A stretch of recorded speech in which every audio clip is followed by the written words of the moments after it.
Olá pessoal, tudo bem? Aqui falando o professor Ivan Oliveira e hoje trataremos sobre democracia interna nos institutos e universidades federais do Ceará. Antes, gostaria de pedir a vocês para poder assinar o canal, apertar o sininho de notificação e caso goste do vídeo, curta e compartilhe com os amigos. Para facilitar a compreensão dessa dinâmica interna, eu irei comparar com os atores pátrios no processo de construção e elaboração das leis. No país, quando se quer elaborar uma lei, nós temos dois caminhos. O caminho originário, que é a edição pelo Congresso Nacional, seja pelos senadores ou pelos deputados federais, ou, de forma excepcional, o presidente da República pode invocar esse poder e editar medidas provisórias. Isso acontece, sobretudo, em situações em que os presidentes buscam fazer valer vontades próprias. Não existe nenhum processo de ilegalidade, até porque esse rito está previsto na Constituição, mas acaba criando um desequilíbrio, uma desarmonia entre os poderes. Isso aconteceu recentemente com pautas relacionadas à educação, a dois ataques que nós sofremos, dentre os vários que a gente vem sofrendo nos últimos anos, que foi a medida provisória 914, editada ali no apagar das luzes de 2019, que mudava completamente a dinâmica das eleições dos dirigentes das universidades e dos institutos federais.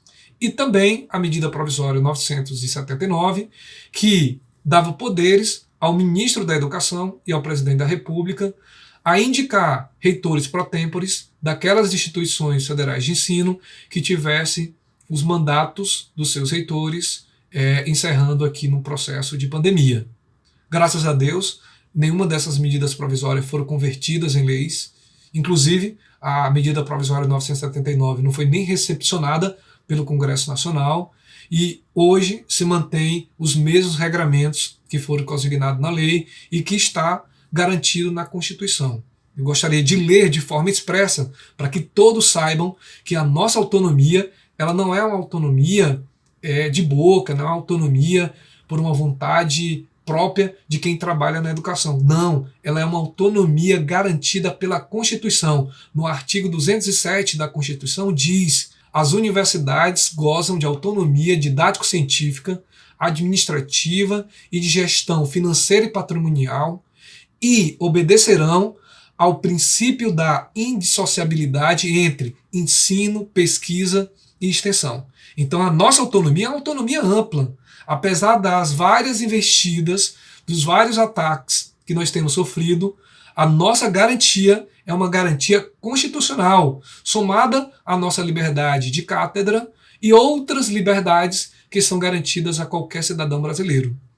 Para a gente poder ilustrar o processo internamente, eu gostaria de fazer um dipara, comparando os atores pátrios com os atores internos. O presidente da República equivaleria aqui o nosso reitor, os ministros de Estado seriam os pró-reitores, o Congresso Nacional seriam os nossos conselhos superiores, aqui o Senado Federal e a Câmara de Deputados Federal, e desse lado de cá o CEP e o CONSUP. A dinâmica interna de construção das nossas regulamentações segue o mesmo princípio harmonizador entre os atores. Na verdade, as legislações internas, que aqui são chamadas de resoluções, elas são criadas por meio do CONSUP/CEP. Inclusive, esses dois conselhos são presididos pelo magnífico reitor, tanto do IFCE quanto da UFC. Porém, nos últimos anos, a gente tem percebido que muitas vezes esses conselhos são atropelados. Nós tivemos aí algumas resoluções que trataram sobre o processo de parada do calendário acadêmico e outras questões que foram essenciais, mas que foram editadas por meio de medidas provisórias, quer dizer, foram editadas por meio de resoluções ad referendos, que certamente foram levadas de forma superveniente, de forma ulterior, para poder ser confirmadas pelos conselheiros, tanto do CONSUP quanto do CEP, na sua reserva atributiva. Nós tivemos aí a primeira reunião durante a pandemia acontecendo no dia 21 de maio, a segunda 29 e a terceira agora aconteceu no dia 3. Isso para o CONSUP. Para o CEP, nós só tivemos uma única reunião durante esse período de pandemia, que que aconteceu no dia 2, e que muitas das questões que foram tratadas pelas resoluções e que abordava temas relacionados a ensino, a pesquisa e a extensão, não foram nem levadas para a reunião do CEP. A citar duas questões que foram tragas para mim nesse fim de semana, que inclusive motivaram a gravação desse vídeo, que foram o ofício 4, um ofício conjunto, que tratava sobre a autorização de aulas remotas para os estágios e as aulas práticas, as aulas de prática profissional, e a instrução normativa 1, que tratava sobre a flexibilização do ROD. Quando esses amigos e amigas trouxeram até mim, eu já disse de cara que, olhe, para que esse conteúdo esteja escrito em um ofício circular ou uma instrução normativa, necessariamente deve ter sido editada uma resolução, seja ela aprovada pelo Consup diretamente ou aprovada pelo presidente do Consup ou CEP, de forma de referendo, para poder estabelecer esses regramentos. Assim aconteceu, eu fui atrás dos arquivos aqui nos nossos sistemas que protocolam e garantem a transparência da informação, e vimos que realmente foram editadas duas resoluções, e inclusive aprovadas no pleno desses conselhos, tá? Que tratava sobre esses dois temas, a flexibilização do ROD, os prazos e procedimentos, por meio da resolução 16, e a autorização das aulas remotas para estágios e práticas profissionais por meio da resolução 15. Porém, é preciso voltar um pouco ao tempo para poder entender como é que essa tramitação aconteceu. E se a democracia interna, o espírito democrático dos nossos gestores realmente estava ali em ebulição e foram respeitados.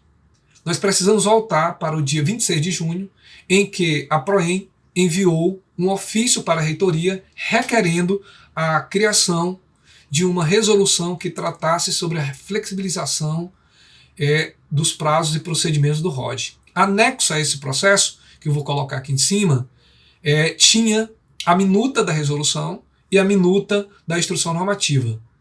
Atenção, dia 26 de junho. Dia 29, a reitoria, por meio da sua secretaria, encaminha um e-mail convocando o CEP para reunião. Porém, nenhuma das pautas tratadas no e-mail falava sobre a flexibilização do ROD, tampouco falava da autorização das aulas remotas para estágios e práticas profissionais. No dia 1º foi enviado um e-mail de convocação dos conselheiros do Consup para poder discutir pautas pertinentes às questões e que, de forma indireta, existia um ponto de pauta que tratava da flexibilização, mas ali não ficava claro que era uma resolução ou que era somente uma discussão inicial do que se pretendia fazer com respeito aos prazos e aos procedimentos previstos no ROD. No dia 2 de julho acontece a reunião do CEP, não se discute nem flexibilização de ROD, nem autorização de aulas remotas para estágios e práticas profissionais. No próprio dia 2 é enviado um e-mail com a retificação da pauta, inclui-se ali um ponto de pauta chamado de alteração de resolução, sem nenhuma informação. Para garantir a integridade da informação, eu entrei em contato com alguns conselheiros do Consup e do CEP para poder entender o processo de discussão e aprovação dessas duas resoluções.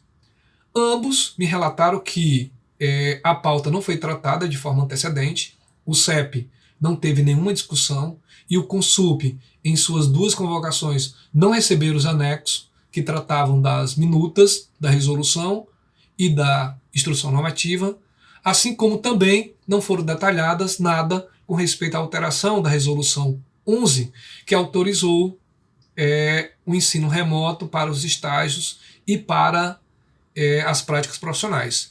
Fica aí claro, né, uma desarmonia entre a gestão e os conselhos superiores e um certo atropelo à democracia interna, já que as comunidades, os docentes, os técnicos administrativos e os estudantes elegem de forma direta os seus conselheiros exatamente para ser os nossos olhos e a nossa escuta e fazer valer os nossos interesses nas reuniões extraordinárias e ordinárias desses conselhos superiores. Na verdade, os nossos conselhos superiores, além de não serem chamados sistematicamente, eles, quando são chamados de forma apressada.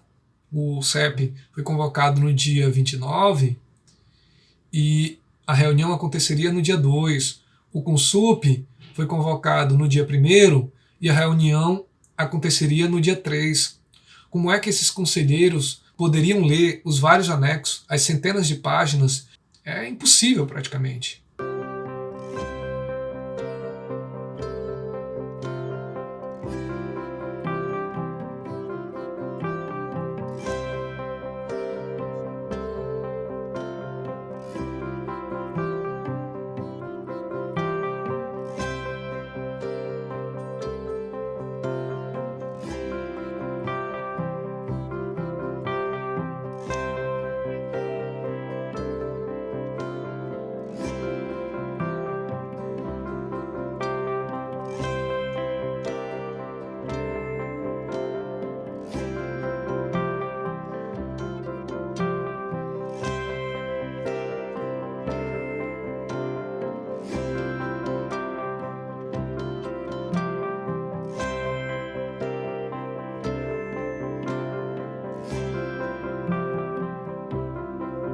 Com base na navegação desta linha de tempo, dos documentos que autorizaram a flexibilização do ROD e a autorização das aulas remotas para os estágios e para as práticas profissionais, percebe-se que existe aí uma desarmonia entre os nossos conselhos e a gestão. A gente faz aqui um apelo ao nosso magnífico reitor que se respeite a democracia interna, que se lute por ela. Não existe nenhuma ilegalidade, é bom ressaltar, né? Com máxima data vênia, a gente faz essas considerações no sentido de aprimorar os nossos processos. A mesma complexidade que se tem para convocar os diretores, os membros do CODI, se tem para realizar as reuniões com o CONSUP e com o CEP. Seria de extrema alegria e de fortalecimento da democracia interna que essas reuniões pudessem acontecer, inclusive de forma conjunta. Imaginemos ter reuniões em que estaria ali o CODI representando todos os nossos diretores, ter os conselheiros superiores representando ali o topo da pirâmide regimental e ter os nossos conselheiros do CEP, que pensam em ensino, pesquisa e extensão da instituição, devidamente presidido pelo reitor, assim como consta no nosso regimento. As mesmas situações acontecem na Universidade Federal do Ceará, várias medidas que são invocadas para o poder regulamentar do reitor e que cria-se um mal-estar entre as comunidades internas. Eram essas considerações que gostaria de fazer com respeito à democracia interna das nossas instituições federais de ensino aqui no Ceará e pedir que, em 2020, especificamente aqui no IFCE, nós temos um momento importante, que é um momento de renovação da gestão reitoral e da gestão dos campi da nossa rede. Que vocês intensifiquem as discussões com seus amigos, que se coloquem à disposição para construir esses processos de gestão e que faça valer o nosso sufrágio, tanto de votar quanto de ser votado, já que a própria Constituição garante isso e mesmo com os sistemáticos ataques do governo federal, a nossa eleição vai ser garantida e até o final do ano os estudantes, os técnicos administrativos e os docentes irão escolher de forma livre, universal e direta quem estará à frente da nossa instituição e dos nossos campi a partir de março de 2021. Um forte abraço, tenha uma semana abençoada, estamos juntos. Aproveito novamente para pedir para curtir o vídeo, compartilhar com os amigos, assinar o canal e apertar o sininho de notificação.